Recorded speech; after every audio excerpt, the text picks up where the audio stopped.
bagi bisa yang menunjukkan makam palsu yang ada di Sunan Bonang. Sebelah mana? Tunjukkan kepada kita. 90% saya ikut memakamkan di sini. Yang dituduhkan di ring 1, ini ada tukang gali kuburnya. Sebelah mana yang dimaksud? Ada tukang gali kubur yang dimaksud ring 1, ini tukang gali kuburnya ada. Ya, monggo. Gak akan lama-lama nih video ini. Kalau mau di cross check, ayo. Gak apa, ditunggu di sini. Ini saya yang memakamkan. Saya ikut memakamkan. Ini tukang gali kuburnya ada di sini. Ya, yang mengatakan makam ini palsu di ring 1. Jangan memfitnah Sultanul Aulia kalau nggak kepingin kualat semuanya. Nggak ada makam-makam palsu. Ini semua ulahnya Wahabi yang anti ziarah, yang ingin mengadu domba umat Islam. Ini ulahnya orang-orang Wahabi yang pura-pura jadi ahlu sunnah. Ya, tidak ada rasa takut secuil pun kalau untuk membela makamnya Aulia. Nyawa saya jadi taruhan. Kalau ini makam Sunan Bonang, pasti di sekitarnya itu orang yang dimakamkan pada saat yang sama atau setelah Sunan Bonang beberapa waktu. Dan itu abad 15, bos. Mbak Lawi kesini abad 18, 19. Kenapa sekarang ada makam di situ? Berarti apa tuh? Dan rupanya Persatuan atau Perjuangan Wali Songo Indonesia Surabaya itu sudah melaporkan ke Cagar Budaya. Kita ini walaupun punya kekuatan, gayanya gaya negarawan. Datangnya juga ke Dinas Cagar Budaya. Itulah akhlak wong Jawa. Walaupun punya kekuatan tapi tidak menunjukkan kekuatannya. Biarkan musuh memperlihatkan kekuatannya, tapi kita bisa mengukurnya. Kalau mereka macam-macam baru. Sekarang udah terbukti banyak nih makam-makam yang bisa diselamatkan. Keluarga besar Keraton Jogja sudah berhasil menyelamatkan puluhan makam-makam yang sudah dirubah namanya, sekarang sudah dibongkar. Tapi mereka senyap akhlak wong Jawa. Dan gak usah disoting-soting, yang penting kita bongkar. Sudah terjadi, Pak. Sudah dilakukan di Jogja, alhamdulillah. Kalau kita melihat gambar-gambar lama, sebagaimana saya katakan tadi, saya akan perlihatkan kepada Anda. Ini kalau lihat di postingannya itu 12 tahun yang lalu. Tapi kalau dari format video dan color, warna, ini menunjukkan tahun-tahun lama ya. Artinya di video ini sebelum tahun 2000, karena ini kalau saya amati bukan digital, tapi pakai mini DV, kaset mini DV ya. Dan kita lihat itu adalah makam-makam tua, nisannya pun tak sama. Nah, sekarang pertanyaannya, kemana nisan-nisan tua itu? Dan kenapa kemudian diganti oleh nisan-nisan baru yang seragam? Kalau itu menjadi bagian dari cagar budaya, apakah itu tidak melanggar undang-undang? Dengan demikian, secara langsung atau tidak langsung, disadari atau tidak, Husin Baagil telah membongkar realitas yang terjadi di sana. Akan adanya makam-makam baru yang Husin mengatakan 90% terlibat dalam penguburannya. Saya pun ikut ngubur. Makam-makam di sini saya yang ngubur.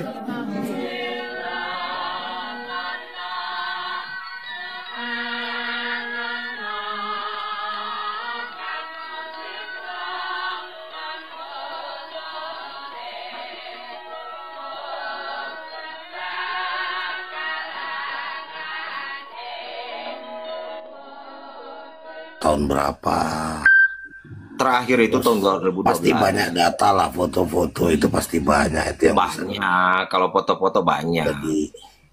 Jadikan data bahwa memang ini ada dua foto ya, 2000 tahun 90 dengan 2012 saya perlihatkan sekali lagi lah. Nah, itu penetapannya 2010. Lebih lama dari situ ya. Kang Ade, penetapan cagar budaya itu 2010 kan? 2010. Nah, artinya setelah penetapan berani ngutik-ngutik, ngacak-ngacak tempat itu, udah pelanggaran hukum itu, tindak pidana. Kan itu hampir nisannya berubah semua, nisan-nisan harus tidak ada lagi. Ganti nisan. Ini yang nisannya kan ini 2009 Bang Ade ini. 27 Mei 2009 ini nisan-nisannya masih batu berukir seperti ini. Coba besarin host yang ini nih, yang saya.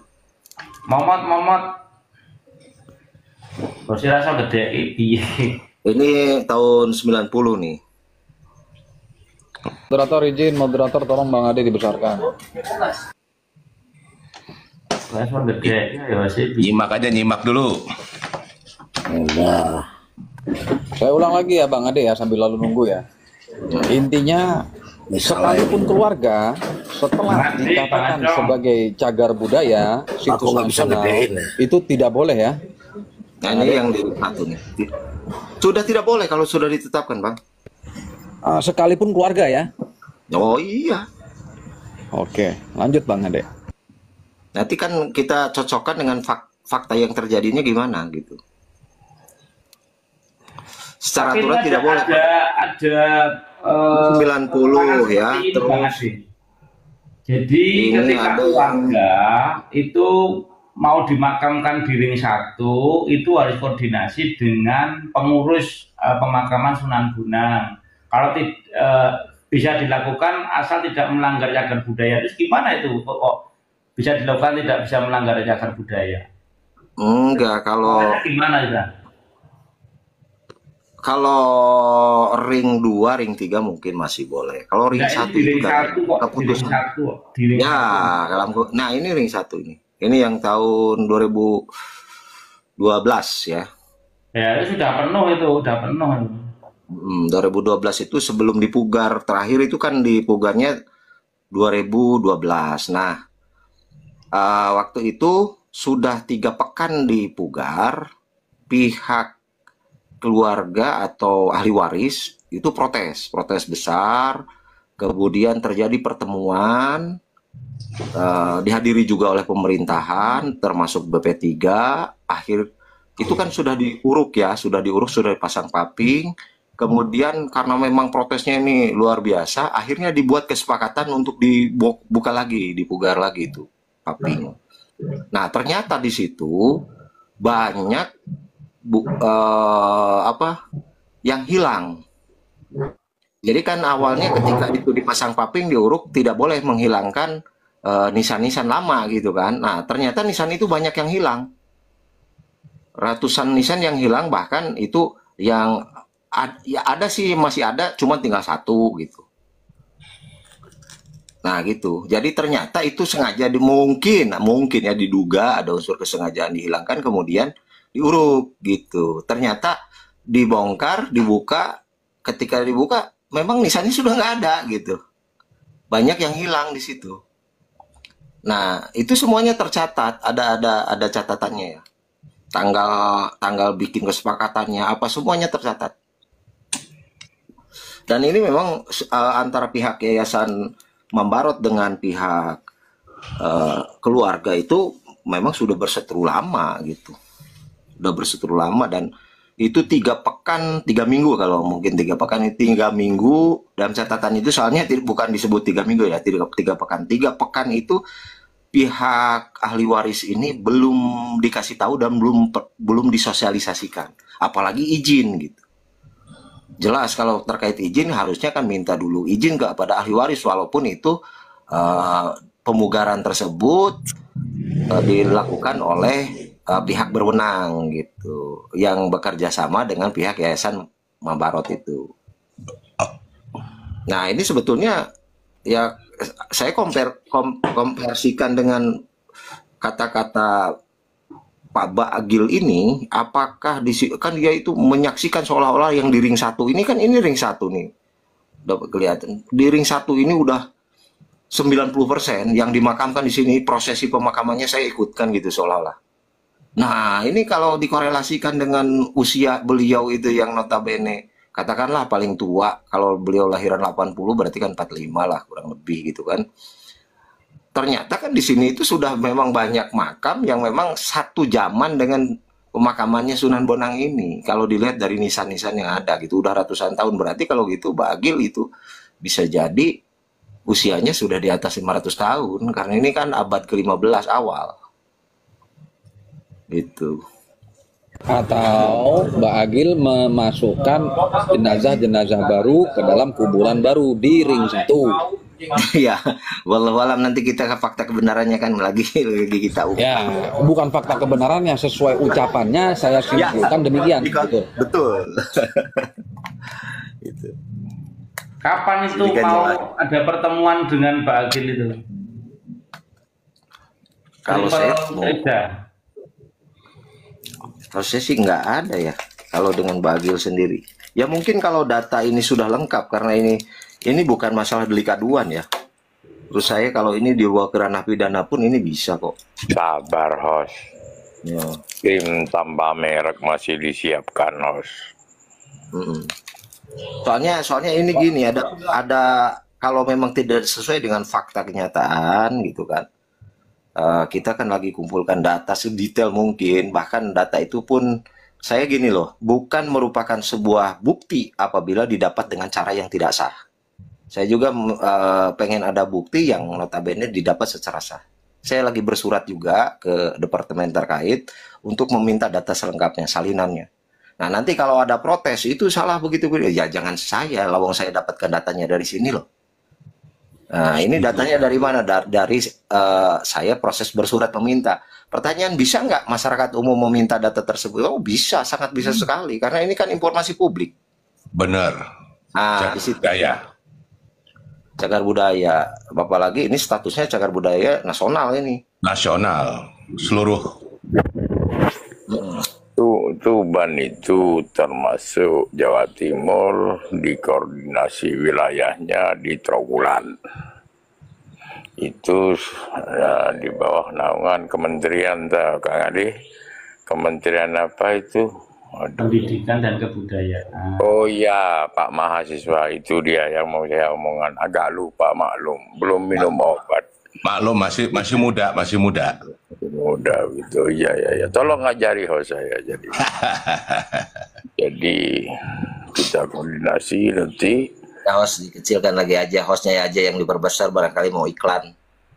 Karena kemarin kalau pertemuan dilayani dari Bagil, itu saya menyarankan ke Gustom jangan kerusak-kerusu, biarkan kita pancing agar memakan umpan, saya bilang ke Gustom. Benar. Karena ini sudah strategi Ronggolawe yang sudah harus dilepaskan, karena mereka sudah cukup mengobok-ngobok Nusantara. Biar saya ambil alih 100 pengatur strateginya buat hadiah Ibu Pertiwi di Dirgahayu RI 80. Amin. Saya mau ngaminin Husein Bakil aja lah. Dia kan mau bikin geger geden. Amin. Gegerin. Terus ini satu hal yang perlu saya katakan juga ya, karena saya pelajari bukan satu versi Tuban ya. Saya juga pelajari juga versi Bawean. Tapi saya tidak ada tujuan di sini mana makam Sunan Bonang yang asli itu apakah versi Tuban atau Bawean, enggak.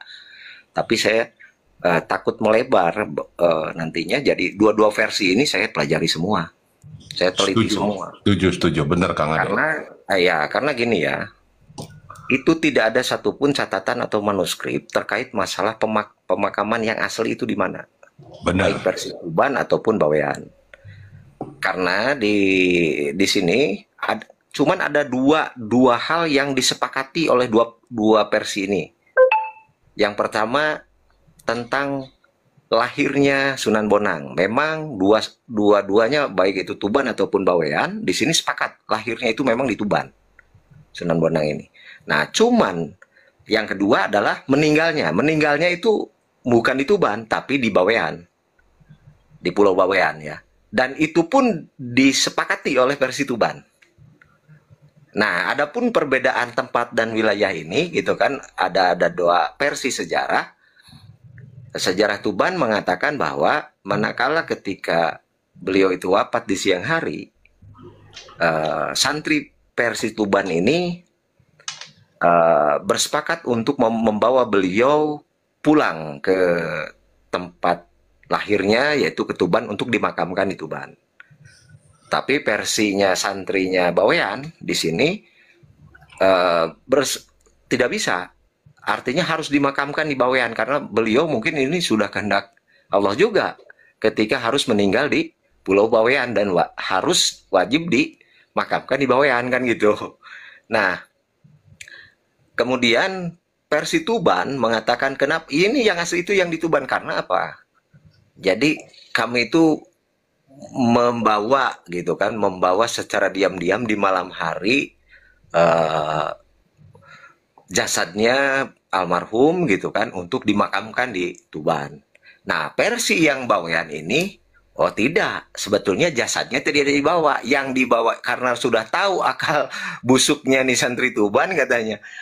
Kami itu udah tahu ini bakal diambil diam-diam gitu jasadnya. Maka itu hanya yang dibawa itu adalah apa namanya? Kafannya saja, kain kafannya saja yang dibawa. Kalau jasadnya justru kami sembunyikan karena kami sudah tahu ini bakal ada kecurangan gitu. Nah, wallahu alam, saya bukan membela versi manapun ya, terkait tempat kejadiannya atau terkait masa tempat pemakaman yang asli itu apakah di Bawean ataupun di Tuban. Itu tidak. Tapi dua versi ini karena menyangkut dengan tadi kita akan membuktikan sesuatu hal, siapa, apa, di mana, dan bagaimana, itu wajib karena bicara lokus. Lokus itu kan tempat kejadian perkara itu TKP juga kan perlu. Makanya dua-duanya saya pelajari. Izin Bang Ade, yang menjadi fokus itu adalah yang sudah menjadi ketetapan. Enggak, yang sudah menjadi ketetapan. Itu yang jadi fokus. Jadi artinya ranah sejarah atau diskursus tentang sejarah Sunan Bonang itu ada wilayahnya sendiri. Tapi kalau sekarang berhubung karena kita sedang berbicara terkait dengan situs nasional, biar bagaimanapun ceritanya ini tetap harus diurus karena punya bobot dan gravitasi yang sangat besar. Ini wajib untuk disikapi karena kalau tidak disikapi akan menjadi contoh ke depannya apabila ada orang-orang yang ingin merubah-rubah atau mengganggu-ganggu situs-situs bersejarah nasional yang kaitannya ingin merubah identitas negeri kita. Demikian dari saya. Oh, mungkin gini kali, Bang Ade hanya sebagai klarifikasi antara yang di Pulau Bawean sama yang di Tuban kali, biar nanti tidak jadi miskomunikasi atau acak-acakan gitu kan. Betul. Yang di Tuban gitu loh. Ya, ada rentetannya, ada rentetan sejarah yang dua-duanya dicatat masalahnya. Jadi artinya saya itu memang fokus itu terhadap pembuktian apa yang dikatakan Mbak Agil itu sendiri. Karena lokus Mbak Agil ketika berbicara itu kan di Tuban gitu kan. Di Tuban. Di Tuban yang difokusin. Betul, akan tetapi ya tidak ada salahnya ketika saya juga versi Bawean juga saya pelajari. Jadi benar untuk menambah wawasan juga Bang Ade. Betul, wawasannya dan ada korelasinya masalahnya. Benar. Hubungannya dengan catatan-catatan orang yang ada di Makaman Tuban ini juga kan gitu. Benar Bang Ade. Sekalian menggali gitu. Siap. Bahan informasi saja gitu ya maksudnya Bang Ade kan? Ya, informasi saja biar tidak rancu. Soalnya kan di situ di makamnya juga kan begini ya. Ada dua versi di Tuban juga, dua versi di pemakaman. Ada yang nisannya itu tidak bertuliskan nama dan kematiannya itu kapan gitu. Ada yang dituliskan, ada yang tertulis, ada yang tidak tertulis di nisannya itu sendiri loh. Dan di situ juga ada beberapa versi kenapa alasan tidak ditulis ini, tapi lebih banyak versi yang mengatakan kan itu alasan yang tidak ditulis di nisan itu tidak dikasih nama. Itu dari beberapa sumber yang saya dapatkan itu diduga makamnya murid kesayangannya, murid nomor 1 lah gitu kan kalau itu gitu. Ada beberapa murid. Asisten. Betul. Cuman kenapa di situ tidak ditulis namanya karena khawatir gitu kan bukan mengalahkan gimana ya. Suul adab lah, kayak suul adab gitu. Udah yang perlu dihormati itu kan bukan makam muridnya gitu. Harusnya kan makam Sunan Bonangnya lah yang. Nah, jadi ada rasa rendah diri dari muridnya sehingga sengaja yang muridnya yang memakamkan di situ tidak dikasih nama gitu. Nah, tapi catatan nama itu juga tercatat ada sih. Saya sudah dapat juga. Insya Allah lah secepatnya kita akan luruskan gitu. Yang jelas kalau narasinya si Pak Agil ini yang mengatakan 90% saya ikut prosesi pemakaman di ring 1, itu udah termakan oleh kata-kata dia sendiri ya. Kalau kita komplontir dengan data visual ataupun data catatan juga sudah komplontir. Nah, kalaupun misalkan seandainya ada pemakaman yang baru di situ, yang di ring 1 itu kan sudah ditetapkan juga. Ada 3 ring, zona 1, zona 2, zona 3, ring 1, ring 2, ring 3. Yang mana yang tidak boleh tidak ada boleh perubahan lagi. Itu ring 1 kan gitu. Nah, kalau ada lagi di situ, itu kan ada ancaman pidananya di penetapan SK itu kan gitu maksudnya. Jadi kayak makan buah si malakama gitu kan. Kalau memang terdapat pemakaman yang baru di situ setelah penetapan, wah itu juga kan ada ancamannya, berarti tanpa izin bisa jadi kan gitu. Gitu. Jadi Sunan Bonang ini saudara-saudara, salah satu sunan yang sampai akhir hayatnya beliau itu membujang ya, dan fokus kepada syiar agama yang diyakini ya. Beliau itu dakwah menggunakan kesenian ya, menggunakan budaya lokal, termasuk salah satu ya pencipta dari tembang Tombo Ati.